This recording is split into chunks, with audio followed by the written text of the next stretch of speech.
Hello class 9। आज की video में हम डिस्कस करने वाले हैं क्लास 9 की बायोलॉजी का जो चैप्टर है सेल। बायो का ये फर्स्ट चैप्टर है ना। Cell is a basic unit of life या फंडामेंटल यूनिट ऑफ लाइफ भी कहा जाता है इस चैप्टर को। इस चैप्टर के अंदर जितने भी इंपॉर्टेंट टॉपिक हैं वो आपको सीक्वेंस में आज की इस वीडियो में पता चलने वाले हैं, ठीक। क्योंकि एग्जाम टाइम आ चुका है, अब आपको पूरा चैप्टर नहीं पढ़ना है, वो हम पहले पढ़ चुके हैं, ठीक है। लेकिन अभी क्या करना है आपको, ऐसा नहीं है यही टॉपिक आपको रीड करना है, ऐसा बिल्कुल नहीं है। लेकिन ये टॉपिक ज़्यादा इंपॉर्टेंट है, ठीक है। इनको आप थोड़ा ज़्यादा ध्यान से फोकस करेंगे। तो चलिए स्टार्ट करते हैं आज की वीडियो को।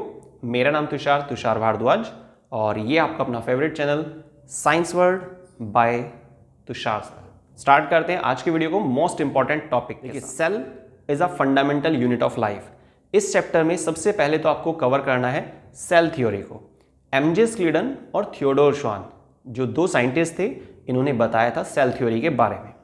सेल थ्योरी के लिए कुछ एक्सेप्शन भी थी, कुछ कमियां भी थी। आपको दो जो लिमिटेशन है वो ज़रूर याद रखनी है, ठीक है, कि दो गलतियां क्या हुई थी सेल थ्योरी में। क्लियर।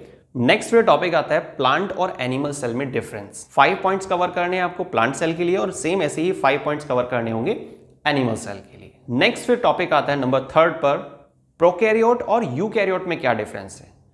इसमें भी आपको 4 पॉइंट 5 पॉइंट कम से कम जरूर याद होने चाहिए, ठीक है। काफी इंपॉर्टेंट टॉपिक है और बेसिक भी है, टिपिकल नहीं, बहुत सिंपल है। मे बी आपने पहले पढ़ा भी है इसको, प्रोकैरियोट और यूकैरियोट में डिफरेंस, ठीक है।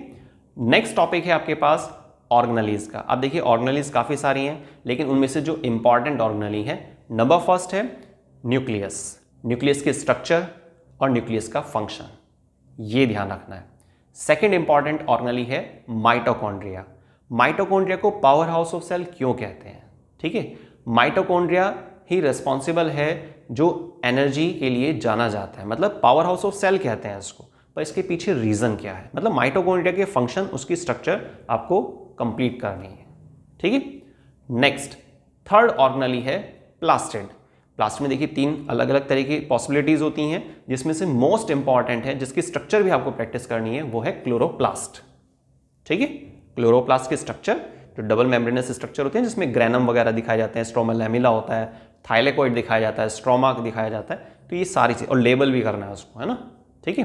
क्लोरोप्लास्ट का फंक्शन भी और स्ट्रक्चर भी। नेक्स्ट फिर इस चैप्टर के अंदर लास्ट एक पॉइंट आता है ऑस्मोसिस और डिफ्यूजन।